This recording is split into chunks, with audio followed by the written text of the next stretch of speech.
शांति। आज 2 जून 2026 की साकार मुरली है।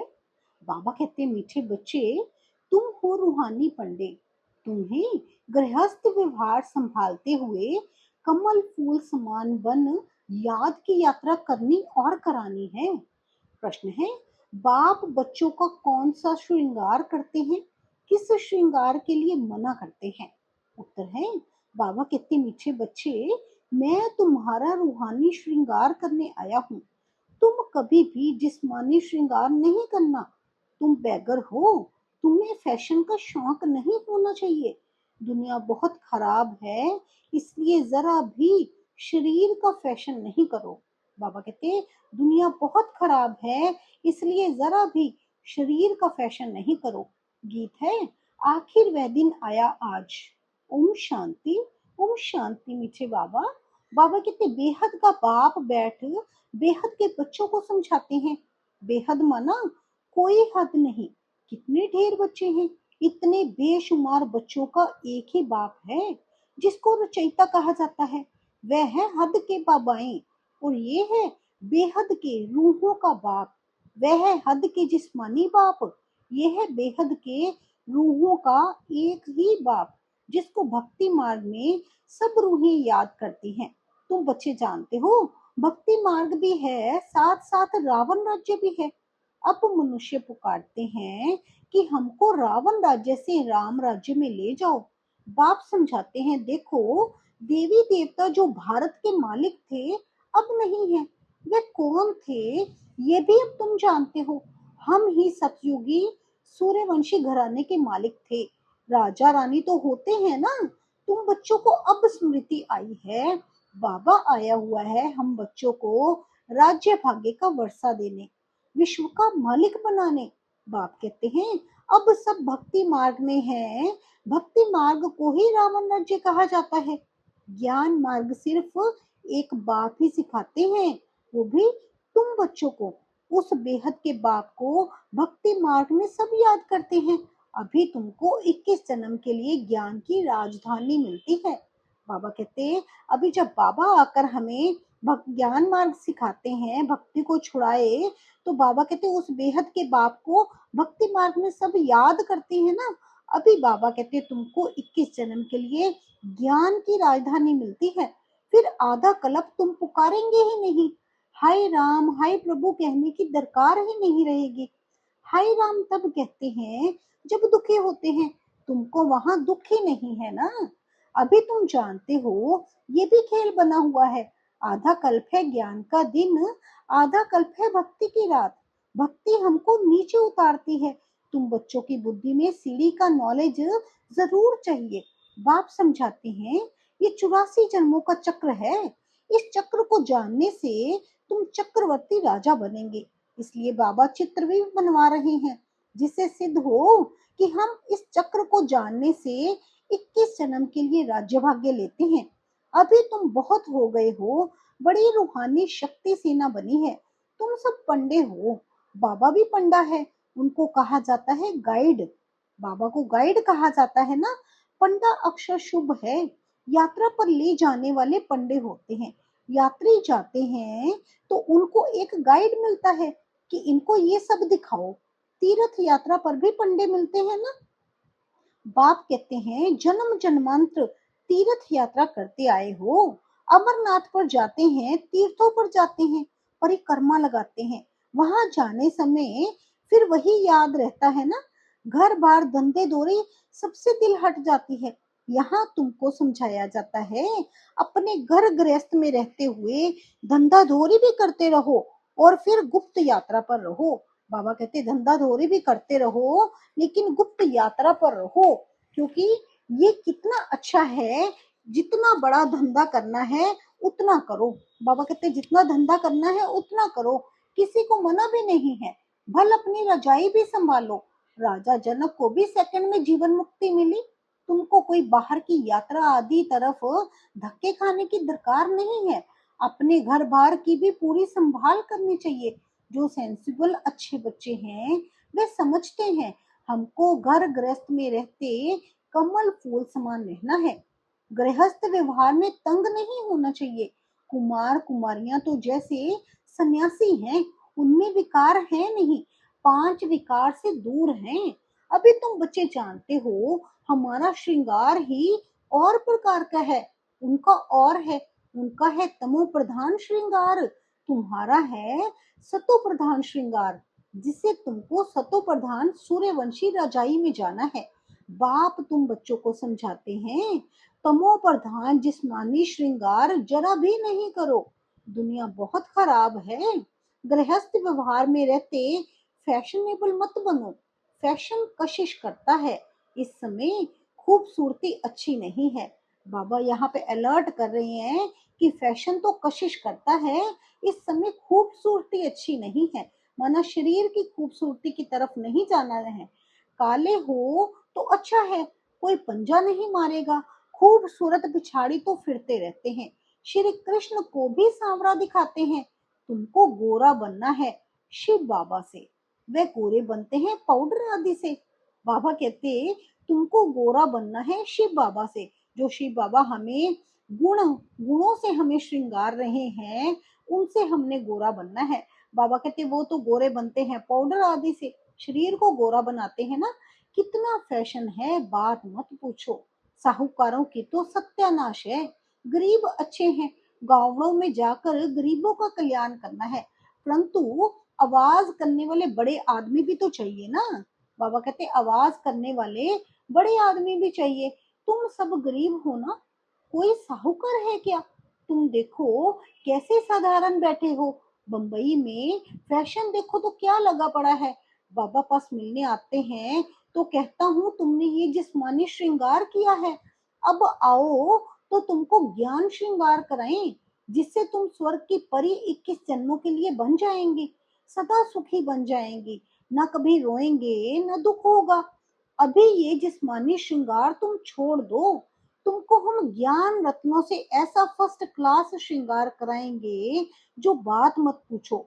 अगर मेरी मत पर चलेंगे तो तुमको पटरानी बनाऊंगा। ये तो अच्छा है ना, तुम सब भारतवासियों को इस तमो प्रधान आसुरी दुनिया नरक से भगाए स्वर्ग की महारानी बनाता हूँ। तुम बच्चे समझते हो, आज हम सफेद पोश में हैं, दूसरे जन्म में स्वर्ग में सोने के चम्मच से दूध पिएंगे। बाबा हमें पूरा नशा चढ़ा रहे हैं कि स्वर्ग में आपको क्या क्या मिलने वाला है। बाबा कहते तुम बच्चे समझते हो, आज हम सफेद पोश में हैं, दूसरे जन्म में स्वर्ग में सोने के चम्मच से दूध पिएंगे। ये तो बहुत छीछी दुनिया है, स्वर्ग तो स्वर्ग है, बात मत पूछो। यहाँ तुम बैगर हो, भारत बैगर है, बैगर टू प्रिंस गाया हुआ है ना, इस भारत में ही फिर जन्म लेंगे। बाबा ने हमको स्वर्ग का मालिक बनाया था, रात दिन का फर्क है। महान गरीब जिनको खाने के लिए कुछ नहीं होता, उनको ही दान दिया जाता है। भारत ही महान गरीब है। विचारों को ये पता ही नहीं कि इस समय सब तमो प्रधान है। बाबा कहते विचारों को ये पता ही नहीं कि इस समय सब तमो प्रधान है। दिन प्रतिदिन सीढ़ी नीचे ही उतरते रहते हैं, अभी कोई सीढ़ी चढ़ नहीं सकते। बाबा कहते 16 कला से 14 कला फिर 12 कला, नीचे उतरते ही आते हैं। ये लक्ष्मी नारायण भी पहले 16 कला संपूर्ण थे, फिर 14 कला में उतरते हैं ना। ये भी अच्छी रीति याद करना है। सीढ़ी उतरते उतरते बिल्कुल ही पतित बने हैं, फिर स्वर्ग के मालिक कौन बनाए? बाबा कहते फिर स्वर्ग के मालिक कौन बनाए? ये वर्ल्ड की हिस्ट्री ज्योग्राफी रिपीट होती है, ये भी सब कहते हैं, परंतु अब कौन सी हिस्ट्री रिपीट होगी ये कोई नहीं जानते। शास्त्रों में तो लिख दिया सतयुग की आयु लाखों करोड़ों वर्ष है, पूछो सतयुग कब आएगा? कहेंगे अभी 40,000 वर्ष पड़े हैं। तुम सिद्ध कर बतलाते हो कल्प की आयु ही 5,000 वर्ष है, वे फिर सिर्फ सतयुग को ही लाखों वर्ष कह देते हैं। वे तो फिर सतयुग को ही लाखों वर्ष दे देते हैं ना। घोर अंधेरा है ना, तो मनुष्य कैसे माने भगवान आया होगा? वे समझते हैं भगवान तब आएंगे जब कलयुग का अंत होगा। बाबा कहते वे समझते हैं भगवान तो तब आएंगे जब कलयुग का अंत होगा। अभी तुम बच्चे इन सब बातों को समझते हो, विनाश सामने खड़ा है। बच्चों को समझाया जाता है विनाश के पहले बाप से वर्षा ले लो, परंतु कुंभकर्ण की नींद में सोए पड़े हैं तो बेचारे हाय हाय कर मरेंगे। तुम्हारी जय जयकार हो जाएगी। विनाश में होती ही है हाय हाय, विपरीत बुद्धि हाय हाय ही करेंगे ना। अभी तुम हो सच्चे, सच्चे की औलाद सच्चे। बाबा कहते अभी तुम हो सच्चे, सच्चे की औलाद सच्चे। नरक का विनाश होने बगैर स्वर्ग कैसे बनेगा? तुम कहेंगे ये तो महाभारत लड़ाई है, उनसे ही स्वर्ग के द्वार खुलने हैं। मनुष्य तो कुछ नहीं जानते हैं, तुम्हारी बुद्धि में है हमको अभी दैवी स्वराज्य का माखन मिलता है, वे आपस में लड़ते रहेंगे। हैं वे भी मनुष्य, तुम भी मनुष्य, परंतु वह है आसुरी संप्रदाय और तुम हो दैवी संप्रदाय। बाप बच्चों को समझाते हैं, तुम बच्चों के अंदर में खुशी रहती है। अनेक बार तुमने ऐसी राजधानी ली है जैसे अभी तुम ले रहे हो। वे आपस में दो बिल्ले लड़ते हैं, माखन तुमको मिलता है सारे विश्व की बादशाही का। तुम यहाँ आते ही हो विश्व का मालिक बनने।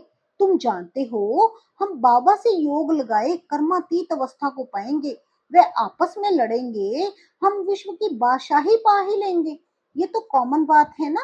वे बाहुबल वाले विश्व की बादशाही ले ना सके, तुम योग बल से विश्व के मालिक बनते हो। तुम्हारा है ही अहिंसा परमो दैवी धर्म। दोनों हिंसाएं वहां होती नहीं। काम कटारी की हिंसा सबसे खराब है, जो तुमको आदि मध्य अंत दुख देती है। ये किसको पता नहीं रावण राज्य कब होता है। अभी पुकारते हैं आकर हमको पावन बनाओ, तो जरूर कभी पावन थे ना। भारतवासी बच्चे ही पुकारते हैं दुख से लिबरेट करो, शांति धाम में ले जाओ, दुख हर कर सुख दो। श्री कृष्ण को हरि भी कहते हैं। बाबा हमको हरि के द्वार ले चलो। हरि का द्वार है कृष्णपुरी, ये है कंसपुरी। बाबा कहते हरि का द्वार है कृष्णपुरी, अभी ये है कंसपुरी। ये कंसपुरी हमको पसंद नहीं है। माया मच्छंदर का खेल भी दिखाते हैं ना। ये तो तुम जानते हो रावण का राज्य द्वापर से शुरू होता है। देवताएं जो पावन थे वे पतित होने शुरू होते हैं। इसकी भी निशानियां जगन्नाथपुरी में हैं। दुनिया में बड़ा गंद लगा हुआ है। अब हम तो उन सब बातों से निकल परिस्तान में जाते हैं। इसमें बड़ी हिम्मत महावीर पना चाहिए। बाबा कहते हैं इसमें बड़ी हिम्मत महावीर पना चाहिए। बाबा का बनकर पतित थोड़ी बनना है। वह समझते हैं स्त्री पुरुष इकट्ठे रहें और आग न लगे, ये हो नहीं सकता। इसलिए ही हंगामा करते हैं कि यहाँ स्त्री पुरुष को भाई बहन बनाया जाता है। ऐसा तो कहाँ लिखा हुआ ही नहीं है। पता नहीं यहाँ कौन सा जादू है। अरे तुम ब्रह्म कुमारियों के पास जाएंगे और बस तुमको वहां बांध रखेंगी। ऐसे ऐसे वहां बहकाते रहते हैं। ये भी ड्रामा में नूंद है। बाबा कहते ये सब भी ड्रामा में नूंद है। जिनका पाठ होगा वह कैसे भी आ जाएंगे, इसमें डरने की बात ही नहीं। शिव बाबा तो ज्ञान का सागर, पतित पावन सर्व का सदगति दाता है। ब्रह्मा द्वारा पतित से पावन बनाते हैं। ये अक्षर ऐसे बड़े लिखे हुए जो कोई भी आकर पढ़े, पवित्रता पर ही कितने विघ्न डालते हैं। बाबा कहते हैं बच्चे किसी भी देहधारी में मोह की रग नहीं होनी चाहिए। अगर कहाँ मोह की रग होगी तो फंस पड़ेंगे। यहाँ तो अम्मा मरे तो भी हलवा खाना। बाबा सामने बिठाकर पूछते हैं कल तुम्हारा कोई मर जाएगा तो रोएंगे तो नहीं? बाबा सामने बिठाकर पूछते हैं कि कल तुम्हारा कोई मर जाए तो रोएंगे तो नहीं? माना मुंह की रग नहीं होनी चाहिए। आंसू आया तो फेल हुए, एक शरीर छोड़ दूसरा लिया, इसमें रोने की बात क्या है? बाबा समझा रहे हैं, यहाँ पे हम बच्चों को समझाने दे रहे हैं कि एक शरीर छोड़ दूसरा लिया तो रोने की बात क्या है? दूसरों कोई सुने तो कहे मुख से अच्छा तो बोलो। अरे अच्छा ही बोलते हैं, सत्युग में रोना होता ही नहीं। ये जीवन तुम्हारा उनसे भी ऊंच है। बाबा कहते ये जीवन तुम्हारा भी उनसे भी ऊंच है। तुम हो सबको रोने से बचाने वाले, फिर तुम कैसे रोएंगे? बाबा कहते तुम हो सबको रोने से बचाने वाले, फिर तुम कैसे रोएंगे? जैसे बाबा ने कल भी मुरली में बोला ना, अगर आप ही खुश नहीं रहोगे तो दूसरों को खुश कैसे रख सकोगे। इसलिए बाबा कहते हैं हर पल खुशनुमा खुशनुमा चेहरे के साथ ही रहना है और हर पल खुश रहना है। खुश रहेंगे, खुशी बांटेंगे ना तभी। इसलिए बाबा कहते हैं हमको पतियों का पति मिला है जो हमको स्वर्ग में ले जाते हैं, फिर नरक में गिराने वाले के लिए हम क्यों रोएं। बाबा समझाने दे रहे हैं कि हमको पतियों का पति मिला जो हमको स्वर्ग में ले जाते हैं, फिर नरक में गिराने वाले के लिए हम क्यों रोएं। बाबा कितनी मीठी मीठी बातें सुनाते हैं वर्षा लेने के लिए। इस समय भारत का कितना अकल्याण हुआ पड़ा है, बाप आकर कल्याण करते हैं। भारत को मगध देश कहते हैं। सिंध जैसे फैशनेबल कोई होते नहीं, विलायत से फैशन सीख कर आते हैं। बाल बनाने पर आजकल लड़कियां कितना खर्चा करती हैं। उनको कहा जाता है नर्क की परियां। बाप तुमको स्वर्ग की परियां बनाते हैं। कहते हैं हमारे लिए तो यहाँ ही स्वर्ग है, ये सुख तो ले लेवें। जो यहाँ पे अपने आप को महसूस करते हैं ना कि हमारे पास तो सब कुछ है, तो फिर वो क्या कहते हैं, कहते हैं हमारे लिए तो यहाँ ही स्वर्ग है, ये सुख तो ले लेवें, कल क्या होगा हम क्या जाने। ऐसे अनेक विचार वाले आते हैं। बाबा कहते ऐसे अनेक विचार वाले आते हैं, लेकिन आपकी मुंह की रग किसी में भी नहीं होनी चाहिए, ना किसी फैशन में, ना किसी भी शरीर में, ना किसी देहधारी में। अच्छा, मीठे मीठे सिकी लधे बच्चों प्रति माता पिता बाप दादा का याद प्यार और गुड मॉर्निंग। रूहानी बाप की रूहानी बच्चों को नमस्ते। हम सब रूहानी बच्चों की रूहानी माता पिता बाप दादा को गुड मॉर्निंग, नमस्ते, ओम शांति। शुक्रिया मेरे बाबा, शुक्रिया। धारणा के लिए मुख्य सार है सच्चा सच्चा रूहानी पंडा बन सबको घर का रास्ता बताना है। शरीर निर्वाह अर्थ धंधा करते याद की यात्रा में रहना है। कार्य व्यवहार में तंग नहीं होना है। ज्ञान श्रृंगार कर स्वयं को स्वर्ग की परी बनाना है। इस तमो प्रधान दुनिया में जिस्मानी श्रृंगार नहीं करना है। कल युगी फैशन छोड़ देना है। बाबा कहते जो ये जो कल युगी फैशन है इसको छोड़ देना है। वरदान है आज की मुरली में हम बच्चों के प्रति बालक और मालिकपन के बैलेंस द्वारा युक्ति युक्त चलने वाले सफलता मूर्त भव। बालक और मालिकपन के बैलेंस द्वारा युक्ति युक्त चलने वाले सफलता मूर्त भव। जितना हो सके सर्विस के संबंध में बालकपन, अपने पुरुषार्थ की स्थिति में मालिकपन, संपर्क और सर्विस में बालकपन, याद की यात्रा और मंथन करने में मालिकपन, साथियों और संगठन में बालकपन और व्यक्तिगत में मालिकपन। इस बैलेंस से चलना ही युक्ति युक्त चलना है। इससे सहज ही हर कार्य में सफलता प्राप्त होती है। स्थिति एक रस रहती है और सहज ही सर्व के स्नेही बन जाते हैं। बाबा कहते फिर स्थिति एक रस रहती है और सहज ही सर्व के स्नेही बन जाते हैं। स्लोगन है सोचना और करना समान हो जाए तब कहेंगे विल पावर वाली शक्तिशाली आत्मा। सोचना और करना समान हो तब कहेंगे विल पावर वाली शक्तिशाली आत्मा। अव्यक्त इशारे हैं सदा हर्षित रहने के लिए अपनी नेचर को सरल बनाओ, सहनशील बनो। हर्षित रहने का गुण पुरुषार्थ में बहुत मददगार बन सकता है, लेकिन जैसे सूरत हर्षित रहती है वैसे आत्मा भी सदैव हर्षित रहे। इस नेचुरल गुण को आत्मा में लाना है। सदा हर्षित रहेंगे तो फिर माया की कोई आकर्षित नहीं करेगी, ये बाप की गारंटी है।